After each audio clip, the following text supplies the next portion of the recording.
وعلیکم السلام. نحمده ونستعينه ونصلي على رسوله الكريم أما بعد. باب القراءة في الفجر. وقالت سلمة قرأ النبي صلى الله عليه وسلم بالطور. حدثنا آدم قال حدثنا شعبة قال حدثنا يسار بن سيار بن سلامة قال دخلت أنا وأبي على أبي بردة الأسلمي فسألناه عن وقت الصلاة فقال كان النبي صلى الله عليه وسلم يصلي الظهر حين تزول الشمس والعصر ويرجع الرجل إلى أقصى المدينة والشمس حية ونسيت ما قال في المغرب ولا يبالي بتأخير العشاء إلى ثلث الليل ولا يحب النوم قبلها ولا الحديث بعدها ويصلي الصبح وينصرف الرجل فيعرف جليسه وكان يقرأ في الركعتين أو إحداهما ما بين 60 إلى 100. یہ باب ہے فجر کی قرات کے بارے میں. ام سلمہ رضی اللہ عنہ کہتی ہیں کہ نبی صلی اللہ علیہ وسلم نے سورہ طور کو پڑھا. امام بخاری فرماتے ہیں کہ ہمیں بیان کیا آدم نے، وہ کہتے ہیں ہمیں بیان کیا شعبہ نے، وہ کہتے ہیں ہمیں بیان کیا سیار بن سلامہ نے. وہ کہتے ہیں میں اور میرا باپ صحابی رسول ابو برزہ الاسلمی رضی اللہ عنہ پر داخل ہوئے.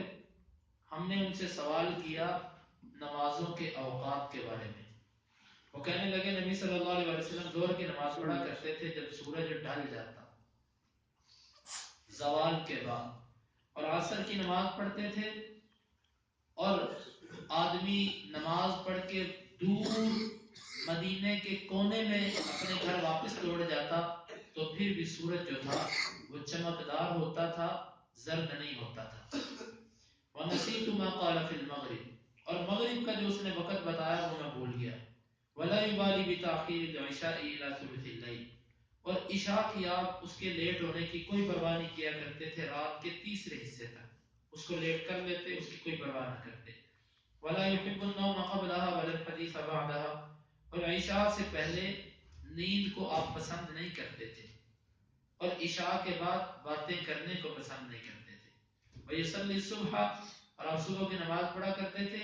وَيَنْصَرِفُ الرَّجُلُ فَيَعْرِفُ جَلِيسَهُ، آدمی نماز سے فارغ ہوتا، وہ اپنے ساتھ بیٹھے ہوئے کو ہی پہچان پاتا تھا. وَكَانَ يَقْرَأُ فِي الرَّكْعَتَيْنِ أَوْ إِحْدَاهُمَا مَا بَيْنَ 60 إِلَى 100، اور آپ ان دو رکعتوں میں یا ایک میں 60 سے لے کر 100 تک آیات تلاوت کیا کرتے تھے. فجر کی قرات. ام سلمہ رضی اللہ عنہ کہتی ہیں کہ میں نے نبی صلی اللہ علیہ وسلم کو سنا کہ آپ نے سورہ طور پڑھی. یہ وہی واقعہ ہے کہ جب نبی صلی اللہ علیہ وسلم طواف کر رہے تھے تو ام سلمہ کو تکلیف تھی، تو انہوں نے اللہ کے رسول کو اپنی تکلیف کا شکوہ کیا. تو آپ نے فرمایا کہ تو اس طرح کر کہ جب ہم نماز پڑھتے ہوں تو سواری پر بیت اللہ کا طواف کر دے.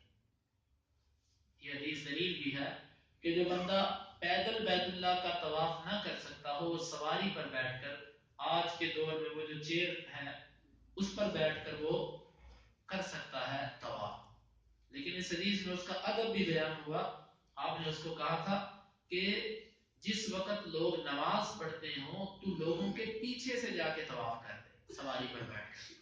اس سے 2-3 باتیں معلوم ہوئی. ایک تو یہ ہے کہ ایسا مریض آدمی کہ جس کو تکلیف ہو، وہ بھیڑ کے اندر، رش کے اندر لوگوں کے ساتھ طواف نہ کر سکتا ہو، اس کے لیے یہ رخصت دی جا سکتی ہے کہ چلو جب لوگ نماز میں مصروف ہوں تو وہ اپنی عبادت کر رہے ہوں تو نماز بعد میں پڑھ لینا، تو اپنا طواف پہلے کر لیں. ایسے مریض کو رخصت دی جا سکتی ہے. یہ حدیث بخاری کی جواز ہے اس کا. یا اس کا یہ بھی معنی ابن حجر نے بیان کیا کہ نماز با جماعت عورتوں پر فرض نہیں ہے. عورتوں پر نماز با جماعت فرض نہیں ہے. آپ نے کہا تھا کہ عورت کی سب سے بہترین نماز وہ ہے جو اپنے گھر کے اندر والے کمرے میں چھپ کر پڑھتی ہے، وہ نماز سب سے بہتر ہے اس کی. تو اس لیے ام سلمہ کو نماز کے دوران بھی یہ کہا تھا کہ لوگ نماز پڑھتے رہیں تو اپنا طواف پورا کر دیں. ایک تو یہاں پر سواری پر طواف کرنا معلوم ہوا. دوسرا ادب یہ کہ جس نے ایسی کسی سواری پر طواف کرنا ہو، چیئر پر طواف کرنا ہو، اس کے لیے لازم ہے کہ وہ مطاف کے درمیان میں نہ آئے کہ لوگوں کو تکلیف دے. جس طرح کہ آپ نے دیکھا آج کل طواف کے دوران قریب قریب حق بنتا ہے ان لوگوں کا جو پیدل طواف کر رہے ہیں، لیکن وہ جو لوگ ہوتے ہیں جو چیئر پر بیٹھے ہوتے ہیں، ان کو جو گھمانے والے ہوتے ہیں، وہ صرف اس لیے درمیان میں گھسیڑ لاتے ہیں اس کو کہ ہمارا طواف چھوٹا ہو جائے، لوگوں کے پاؤں پر مارتے ہیں، تکلیف دیتے ہیں، کوئی زخمی ہو. یہ حرام ہے، یہ حرام ہے. اس لیے یہاں سے یہ ادب بھی معلوم ہوا کہ لوگوں کے پیچھے سے طواف کرنا ہے. اور تیسرا یہ بھی معلوم ہوا کہ عورت جو ہے اس پر نماز با جماعت فرض نہیں ہے. اس دوران اگر طواف کر لے تو اس کو روکا نہیں جا سکتا. بعض لوگ سمجھتے ہیں جب طواف ہو جائے تو کوئی، جب نماز کھڑی ہو جائے تو کچھ بھی نہیں ہو سکتا، لیکن یہاں پر جواز موجود ہے کہ عورت کو اللہ کے نبی نے اجازت دی تھی، اور یہ اس کا من ہے کہ عورتوں پر نماز با جماعت فرض نہیں ہے، اس لیے اجازت دی تھی. یا آج کے دور میں اس مریض کو اس حالت پر قیاس کیا جا سکتا ہے کہ جس کا رش کے اندر وہ طواف کر نہیں سکتا، دل گھبراتا ہے، اس کو کوئی ایسا مسئلہ ہے، تو ایسی حالت میں بندہ کہتا ہے چلو جماعت کھڑی ہے، جلدی جلدی اس کو 7 چکر لگوا دو. تو ام سلمہ کہتی ہیں کہ میں نے اللہ کے رسول کو سنا. یہ نماز کون سی تھی؟ یہ فجر کی نماز تھی، جس طرح کہ دوسری جگہ پر اس کی وضاحت ہے. فجر کی نماز تھی اور نبی صلی اللہ علیہ وسلم سورہ طور پڑھ رہے تھے فجر میں، اور میں پیچھے سے طواف کر رہی تھی. یہ استدلال ہے امام بخاری کا کہ فجر کی نماز میں اللہ کے نبی نے سورہ طور کی تلاوت کی، اس کی قرات کی. اب اندازہ کیجئے کہ سورہ طور فجر میں بھی پڑھنا ثابت ہے اور مغرب کی نماز میں بھی اللہ کے نبی سے پڑھنا ثابت ہے. فجر اور مغرب کی نمازوں کی مقدار تقریباً برابر برابر ہوتی تھی. تو دوسری حدیث جو لے کر آئے ہیں وہ یہ ہے کہ صحابی کہتے ہیں کہ ابو برزہ کہتے ہیں کہ اللہ کے نبی صلی اللہ علیہ وسلم زور کی نماز اس وقت پڑھتے جب سورج ڈھل جاتا. یہ حدیث پیچھے گزر چکی ہے، اس لیے میں اس کی زیادہ وضاحت نہیں کروں گا. یعنی زوال کے بعد جب زوال کا وقت ختم ہو جائے تو زور کا وقت شروع ہو جاتا ہے. یہی مسئلہ ہے ہمارے پاک و ہند میں. یہ بڑا مسئلہ ہے کہ ہم نے ان گھڑیوں کی وجہ سے اپنے بہت ساری ایسے کام جو سنت کے مطابق ہم سے نہیں ہو پا رہے، صرف ان گھڑیوں کی وجہ سے.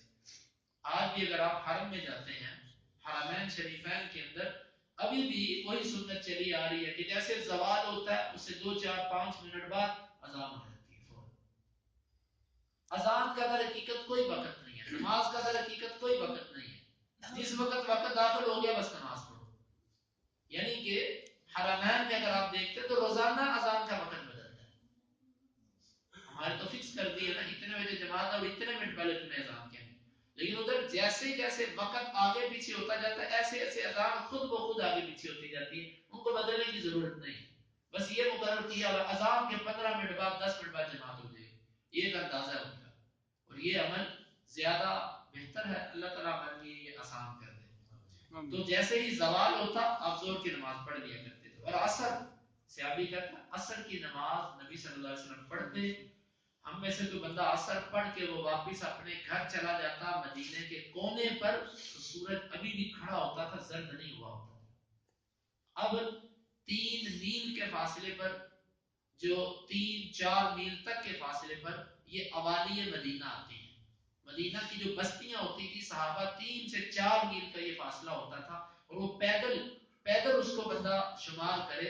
اور یہ بھی یاد رکھیے کہ ہاشمی میل جو ہے وہ ہمارے ان دیسی میلوں سے بھی بڑا ہے. ہمارے ان کلو میٹروں سے دیسی میل بڑا ہوتا ہے، اور میل سے بھی بڑا ہاشمی میل ہے. یہ تقریباً کلو میٹر کے اعتبار سے یہ 8 کلو میٹر بن جاتا ہے. تقریباً 8 کلو میٹر، 7 یا 8 کلو میٹر، تقریباً 7.5 کلو میٹر. اتنا فاصلہ کوئی پیدل طے کر لے عصر کی نماز پڑھنے کے بعد اور سورج پھر بھی زرد نہ ہو، یہ اللہ کے رسول کی عصر کی نماز کا وقت تھا. اور ہم جان بوجھ کر اس نماز کو اتنا لیٹ کرتے ہیں بعض لوگ کہ سورج زرد ہو جاتا ہے، اس کے بعد ان کی اذانیں ہوتی ہیں اور اس کے بعد نماز پڑھی جاتی ہے. تو یہ عصر کی نماز کا وقت تھا. اور مغرب کے بارے میں راوی کہتا ہے میں بھول گیا ہوں کہ مغرب کے بارے میں آپ نے کیا فرمایا تھا. ہاں، اور عشاء کی نماز جو تھی نبی صلی اللہ علیہ وسلم اس کے لیٹ ہونے کی کوئی پرواہ نہیں کیا کرتے تھے. تیسرے حصے تک، رات کے تیسرے حصے تک نماز لیٹ ہو جاتی تو اللہ کے کی کوئی پرواہ نہیں کرتے تھے. رات آپ غروب آفتاب سے لے لو، یہاں سے شروع کر دو، یا غروب شفق سے شروع کر لو، یہاں سے لینے وقت اور فجر تک رات کو 3 حصوں میں بنا لے، جتنے 3 گھنٹے 4 گھنٹے، اس کے بعد وقت آتا ہے 10 بجے 11 بجے تک، یہ وقت ہے اللہ کے رسول سے. اس میں آپ لیٹ کرنے کی کوئی پرواہ نہیں کرتے تھے. ویسے تو رات کی عشاء کی نماز آدھی رات تک پڑھی جا سکتی ہے، اس کے بعد بھی پڑھی جائے گی، لیکن اس کا وہ مختار وقت ختم ہو چکا ہے جس میں آپ کو پورا اجر ملنا تھا. اگر کوئی بندہ معذور ہے، شرعی طور پر اس کا عذر ہے، تو وہ جب بھی پڑھے گا اس کو اجر ملے گا. اور عشاء کی نماز سے پہلے آپ سونے کو ناپسند کرتے تھے، مغرب کے بعد سونا آپ کو ناپسند تھا، اور عشاء کے بعد باتیں کرنا آپ کو ناپسند. اور صبح کی نماز سے آپ جب فارغ ہوتے تو راوی کہتا ہے، صحابی کہتے ہیں کہ ہم اتنے اندھیرے میں آپ پڑھتے تھے کہ ہم اپنے ساتھ والے بیٹھے بندے کو ہی پہچان پاتے تھے، بس کہ یہ فلاں بیٹھا ہوا، دور والے کو نہیں پہچان پاتے تھے. اور آپ کی تلاوت کتنی ہوتی تھی؟ 60 سے 100 آیات. یہاں پر راوی کو شک ہے کہ 2 رکعتوں میں یا 1 رکعت میں، لیکن یہ اصل میں راوی کا شک ہے. اصل دوسرے مقامات پر صراحت ہے کہ 2 رکعتوں میں آپ 60 سے لے کر 100 آیات تک فجر میں تلاوت کیا کرتے تھے. اب آپ اندازہ لگائیے یہ قرات کس کی ہے؟ نبی صلی اللہ علیہ وسلم. اللہ کے نبی کی قرات ہے جو 60 سے لے کر 100 آیات تک ہوتی تھی. کتنا ٹھہر ٹھہر کر آپ قرآن پڑھتے تھے. تو جب فارغ ہوتے نماز سے تو اپنے ساتھ والے بندے کو بمشکل پہچان پاتا تھا بندہ. تو یہ فجر کی نماز کا وقت ہے. اس کی مزید وضاحت پیچھے گزر چکی ہے. یا پر ہمارے لیے ایک تو نمازوں کے اوقات، اور دوسرا اہم مسئلہ عشاء کے بعد باتیں کرنا. ہمارے اکثر یہ ہے کہ عشاء کے بعد ٹی وی لگا کر بیٹھ جاتے ہیں، عشاء کے بعد باتیں کرتے ہیں، کھانا عشاء کے بعد کھاتے ہیں، کھانا عشاء کے بعد ہے، پھر اس کے بعد چائے قدمی ہوتی ہے، پھر اس کے بعد گپ شپ ہوتی ہے، کہیں 1 بجے 12 بجے جا کر سوتے ہیں. کون اٹھے گا صبح فجر کی نماز پڑھنے کے لیے؟ تہجد کی تو بات ہی چھوڑیے، فجر پڑھنے کے لیے کون اٹھے گا؟ اشراق تک مسجد میں کون بیٹھے گا؟ کیوں نہیں بیٹھتے لوگ مسجد میں اشراق تک؟ کیوں نہیں بیٹھتے؟ حالانکہ مسجد میں سکون ہے. جتنی دیر تک بندہ مسجد میں بیٹھتا ہے دل کو سکون ملتا ہے. کیوں نہیں بیٹھتے لوگ؟ صرف اس وجہ سے کہ رات لیٹ سوئے ہیں. ایک سنت چھوڑنے کی وجہ سے آپ سے کتنی سنتیں چھوٹی معلوم ہے؟ تہجد چھوٹی، فجر کی نماز با جماعت چھوٹی. اور جس کو نیند آئی ہوئی ہے وہ کیا توجہ سے نماز پڑھے گا؟ اگر وہ اٹھ بھی جائے تو وہ کیا توجہ سے نماز پڑھے گا؟ اس کی تو یہ کوشش ہے امام سلام پھیرے اور میں نکلوں. نہ وہ درس سنے، نبی کی باتیں بھی نہ وہ سن سکا. اشراق تک مسجد میں نہ بیٹھا، جو نہیں بیٹھا وہ قرآن کیا پڑھے گا؟ اور پھر وہ کیا اشراق کی نماز پڑھے گا؟ یہ ایک سنت چھوڑنے کی سزا انسان کو کئی سنتیں چھوڑنے میں ملتی ہے. اللہ تعالیٰ ہمیں ان سنتوں کو اختیار کرنے کی توفیق عطا فرمائے. امام بخاری فرماتے ہیں کہ ہمیں بیان کیا مسدد نے، وہ کہتے ہیں ہمیں بیان کیا اسماعیل بن ابراہیم نے، وہ کہتے ہیں ہمیں خبر دی ابن جریج نے، اور وہ کہتے ہیں ہمیں خبر دی عطا نے، انہ سمع ابا ہریرہ رضی اللہ عنہ یقول، انہوں نے ابو ہریرہ رضی اللہ عنہ کو یہ کہتے ہوئے سنا، فی کل صلاۃ یقرأ، ہر رکعت میں پڑھا جائے گا، فما اسمعنا رسول اللہ صلی اللہ علیہ وسلم اسمعناکم، بس جو اللہ کے رسول نے ہم کو سنایا ہم تم کو سنا دیں گے، وما اخفى عنا اخفینا عنکم، اور جو اللہ کے رسول نے ہم سے مخفی رکھا ہم تم سے مخفی رکھیں گے. وَإِن لَمْ تَزِدْ عَلَى أُمِّ الْقُرْآنِ أَجْزَأَتْ، اور اگر تو سورہ فاتحہ سے زیادہ کچھ نہیں پڑھتا تجھے کافی ہو جائے گا. وَإِن زِدْتَ فَهُوَ خَيْرٌ، اگر تو زیادہ پڑھ دے تو تیرے لیے بہتر ہے. یہ حدیث امام بخاری اس لیے لے کر آئے ہیں کہ سورہ فاتحہ سے زیادہ قرات کسی بھی رکعت کے اندر، وہ فجر کی 2 رکعتیں ہوں، ظہر کی ہوں، عصر کی ہوں، مغرب کی پہلی 2 ہوں، عشاء کی پہلی 2 ہوں، کسی رکعت میں بھی سورہ فاتحہ کے علاوہ باقی قرات فرض نہیں ہے. اگر فجر کی نماز میں امام صرف سورہ فاتحہ پڑھ کے رکوع چلا جاتا ہے نماز ٹھیک ہے. از مغرب کی نماز میں، عشاء کی نماز میں صرف سورہ فاتحہ پڑھتا ہے اور کچھ اوپر نہیں پڑھتا، نماز ٹھیک ہے. یہی جمہور کا موقف ہے. جمہور اہل علم کا یہ موقف ہے جو ابو ہریرہ کا فتویٰ ہے کہ اگر تو سورہ فاتحہ پڑھتا ہے بس تجھے کافی ہو گئی، کیونکہ اللہ کے رسول نے سورہ فاتحہ کے بارے میں فرمایا کہ لا صلاۃ لمن لم یقرأ بفاتحۃ الکتاب، جو سورہ فاتحہ نہیں پڑھتا اس کی نماز نہیں. اور کسی قرات کے بارے میں نہیں کہا کہ اگر وہ نہیں کرتا تو اس کی نماز نہیں، صرف سورہ فاتحہ. اور ایک روایت کے اندر آتا ہے فاتحہ جو ہے یہ باقی سارے قرآن کا عوض بن سکتا ہے اور باقی سارا قرآن فاتحہ کا عوض نہیں بن سکتا. کوئی بندہ سارا قرآن پڑھ دے الف لام میم سے لے کر ناس تک لیکن سورہ فاتحہ نہ پڑھے اس کی نماز نہیں ہوئی، لیکن ایک بندہ صرف سورہ فاتحہ پڑھے باقی کچھ نہ پڑھے اس کی نماز ہو گئی۔ یہ بخاری کے اندر، مسلم میں بھی آتا ہے، یہ ابو ہریرہ رضی اللہ عنہ کا فتویٰ ہے، اور یہ حدیث سے فہم ہے ان کا کہ اللہ کے رسول نے صرف فاتحہ کو کہا تھا کہ اس کے بغیر نماز نہیں ہوتی، اور کسی قرات کے بارے میں ایسا نہیں، لیکن نبی صلی اللہ علیہ وسلم کی یہ سنت تھی کہ آپ پہلی رکعت کے اندر فاتحہ کے ساتھ اور قرات کیا کرتے تھے، اس لیے اس کو قصدن ترک نہیں کرنا چاہیے، ایک سنت ہے، کریں، ایک ایک حرف پر آپ کو 30 نیکیاں مل رہی ہیں، آپ کیوں اس کو ضائع کریں؟ لیکن جہاں تک ایک فقہی مسئلے کا تعلق ہے تو وہ واجب اور فرض نہیں ہے، سنت ہے، مستحب ہے، نبی صلی اللہ علیہ وسلم کا طریقہ تھا۔ تو ابو ہریرہ کہتے ہیں کہ جو اللہ کے رسول نے ہمیں سنایا ہم تمہیں سنائیں گے، اس کا مطلب ہے جس چیز کو اللہ کے نبی نے اونچی آواز سے پڑھا ہم بھی اونچی پڑھ کے تمہیں سنائیں گے، اور جس چیز کو اللہ کے رسول نے ہم سے مخفی رکھا، آپ نے اونچی نہیں پڑھا، ہم بھی اس کو تم سے مخفی رکھیں گے، یعنی کہ ہم اس کو اونچی نہیں پڑھیں گے۔ یہ اس حدیث کا مطلب ہے۔ غالباً اشارہ امام بخاری کا اس طرف ہے کہ قرات ہر رکعت میں ہوگی، لیکن جس رکعت کے اندر اللہ کے رسول نے اونچی پڑھ کے ہمیں سنایا ہم بھی اونچی پڑھ کے تمہیں سنائیں گے، اور جس رکعت میں اللہ کے رسول نے قرات اونچی نہیں کی ہم بھی قرات اونچی نہیں کریں گے۔ یہ امام بخاری کی مراد ہے، اور یہ بھی بتلانا چاہتے ہیں کہ فاتحہ سے جو زائد قرات ہے فجر کی ہو یا کسی بھی رکعت میں، وہ فرض نہیں ہے، واللہ اعلم بالصواب۔ باب الجہر بقراءۃ صلاۃ الصبح، یہ باب ہے صبح کی نماز کی قرات کو اونچی کرنے کے بارے میں کہ یہ قرات اونچی کی جائے گی۔ وقالت ام سلمہ طفت وراء الناس والنبي صلی اللہ علیہ وسلم يصلي ويقرأ بالطور، ام سلمہ کہتی ہیں کہ میں نے لوگوں کے پیچھے سے طواف کیا اور نبی صلی اللہ علیہ وسلم نماز پڑھ رہے تھے، پڑھا رہے تھے، اور آپ پڑھ رہے تھے سورہ طور۔ کیسے معلوم ہوا؟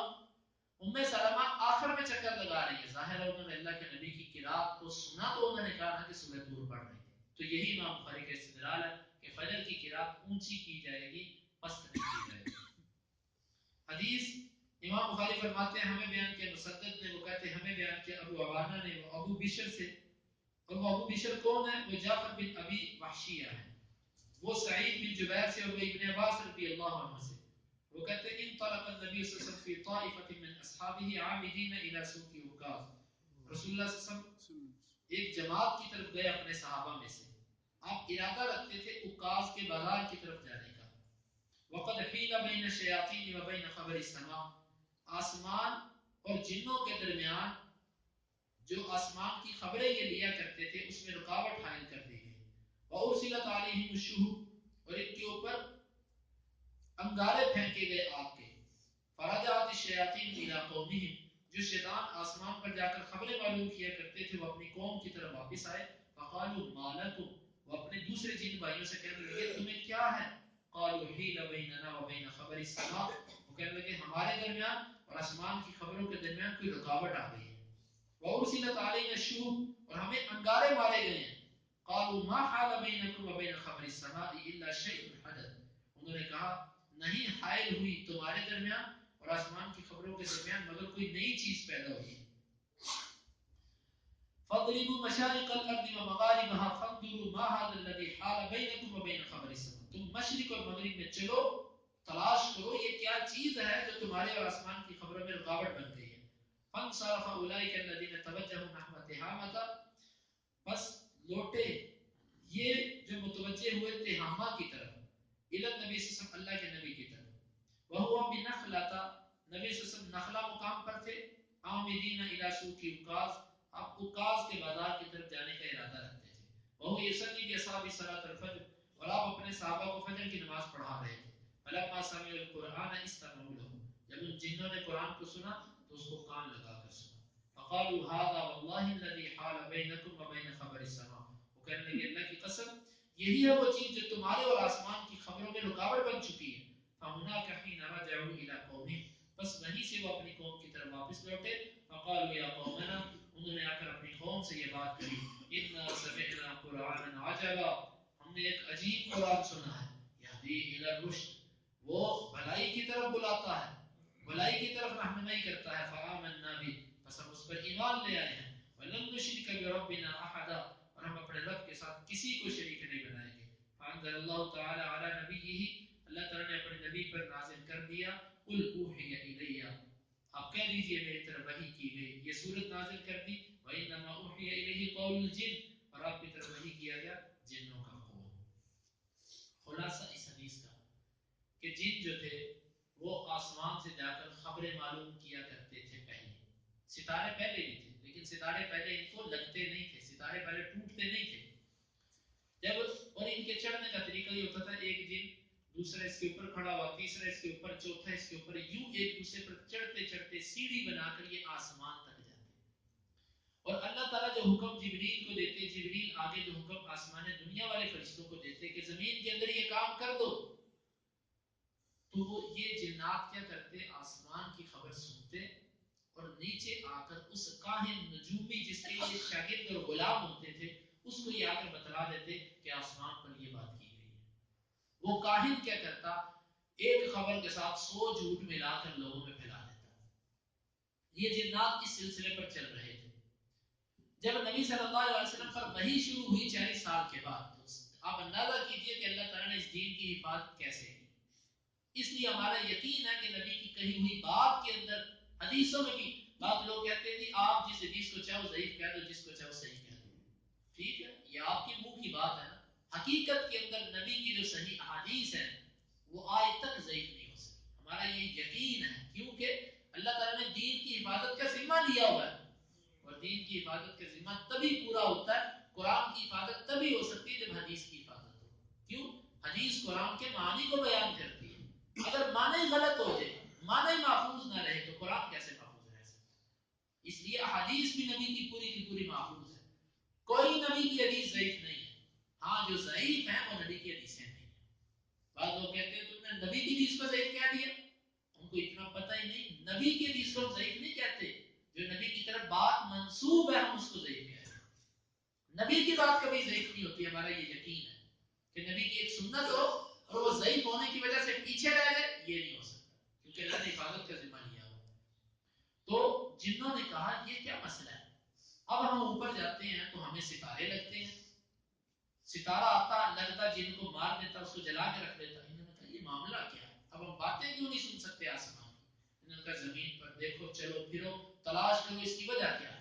وہ زمین پر چلے پھرے، تلاش کیا، ایک گروہ جو ان کا استحامہ کے علاقے کی طرف آیا تھا، نبی صلی اللہ علیہ وسلم اپنے ساتھیوں کے ساتھ سوق عکاظ کی طرف جا رہے تھے۔ سوق کا مطلب بازار، عکاظ عرب کے دور جاہلیت میں دو بڑے بڑے بازار لگا کرتے تھے، میلہ کہہ لو، ذوالمجاز اور مجنہ، اور اسی عکاظ، یہ مختلف قسم کے ان کے تھے میلے۔